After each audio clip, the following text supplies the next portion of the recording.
All right.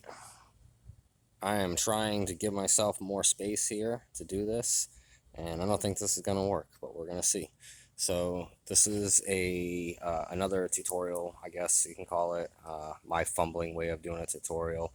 My first one was I gave it like a trick name, walking the beat.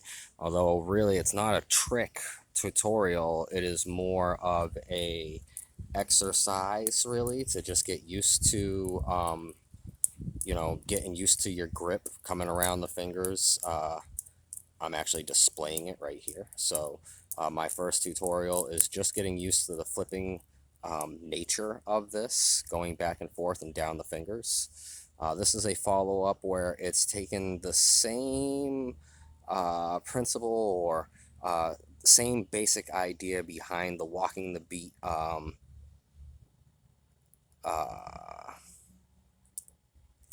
uh, I don't want to call it a trick. It's more of like just like a practice thing. But it takes that same style, and then we are going to incorporate some twirls or some twists in it to give it a little bit more flair.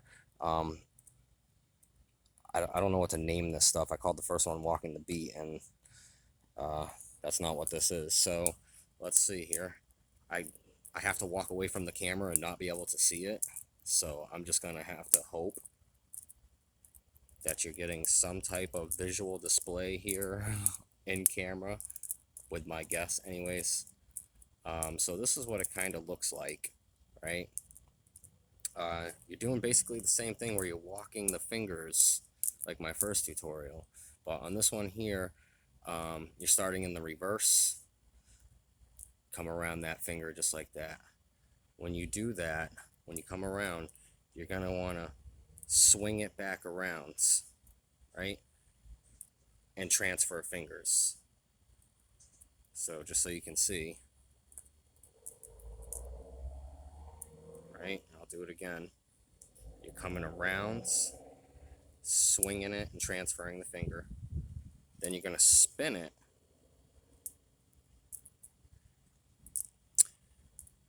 This would be the proper way to do it. But when you spin it, you want to rotate your wrist, right? It's so hard to describe doing this step by step. So you'd come around.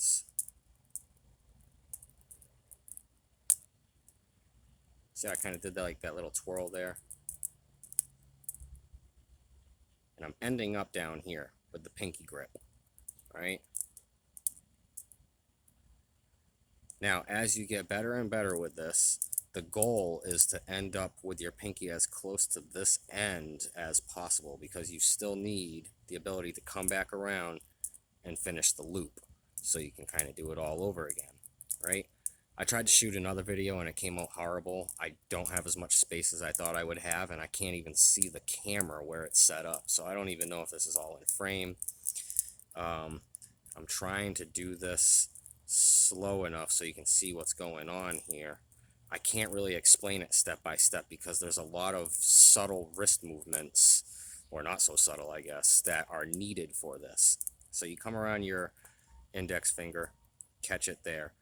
You're going to want to do like that little twirl thing that you're seeing to come around, and then you're basically reversing the twirl around. When you get here, you're starting the reset. Now, this is a perfect example. As you're learning this, even when you're doing the walking the beat, there are going to be many times where you are up here. If you're that far up, can you still come around and grab it? Yes, you can, but when you go to release, it's typically going to want to pinch right in here. I've been trying to figure out a way to bypass that completely and just flow into something else, and I'm still experimenting. So the best that I can tell you, if you wanted to do this, is you really got to practice your grip release. So when you do that swing around, you're kind of releasing it and making sure that you settle back towards the end. When you do that and you come back around, you now have the ability to just release that pinky grip and pop it around, right? And this can be done repetitively, just between the few fingers. You don't even have to go all the way down to the pinky.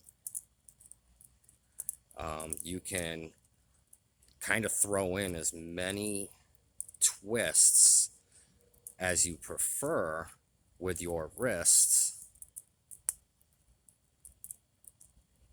and it'll give that lovely little like helicopter effect. Now it's very simple. This is very simple. This is a beginner thing. This is really something to kind of study. And if you're not already familiar with this type of movement, using your wrist and rotating your hand around to give that real good visual pop. It's basically the same thing as this, but this doesn't look like I'm doing anything special, right? I'm just bouncing this back and forth between my fingers. Sometimes I'll switch it up and I'll go around the back just like that. Whatever.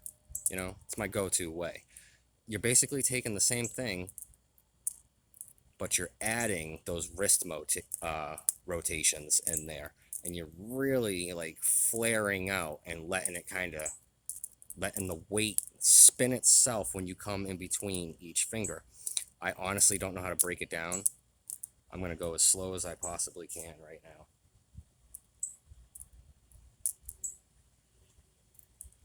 Right? But in between each one of those moves, you want to put that swing. And when you're playing around with this, if you have one of these, you're gonna feel that weight kind of naturally want to just reverse itself. This is super easy to learn and practice on the beaded models. It is not, however, as easy with the Remeshock models.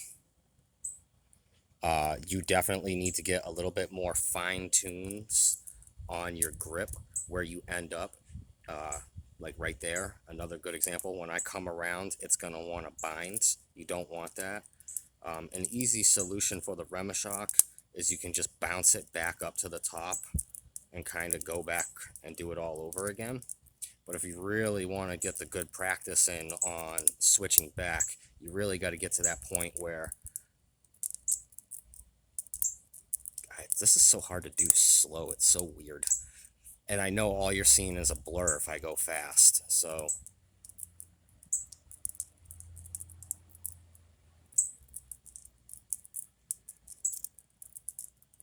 there is a little bit more timing. Like I said, this is super difficult to do slow. It's much more difficult to do slow with the Remeshock because the Remeshock is very, very snappy and super ultra flexible. So you really kind of have to keep that momentum going or it'll kind of want to slack up on you like it just did right there. Also, and this isn't really a complaint, just something I noticed when doing this with the Remeshock, because I do it with all my models, there is a 1 in 20 chance, because I'd say about 1 out of every 20 times I do it, I'll have just enough speed and just enough twist where the double cord will actually pop a quick twist in there. And although typically it just kind of pops itself back from that twist, there is a couple of times where that twist locks, and when you come back around, it doesn't really affect the play as much as that twist shortens your ability to come around the hand. So it's not a big deal. For technical play, like I said, it is a little bit more, it definitely requires a little bit more fine-tuning on your pinky ending up at the end down here. So when you come around, you get that good release on the backside. I don't even know if you guys were able to get anything from that. This is my second attempt at shooting this video. It's sloppy, I can already tell without even seeing it. I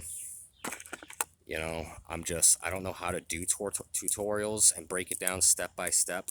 I just kind of have to show it, which is why in this video I'm just trying to like slowly show these motions repetitively, because if you look at my hands, I'm right-handed, it's right hand video, and you watch how I turn and how it comes around, you should be able to kind of pick up on it fairly easily, I hope, or I just wasted 10 minutes of your time. Either way, I shot this video. Get a little bit more out there in the Chetki worlds for the Westerners here. Love, peace, and chicken grease.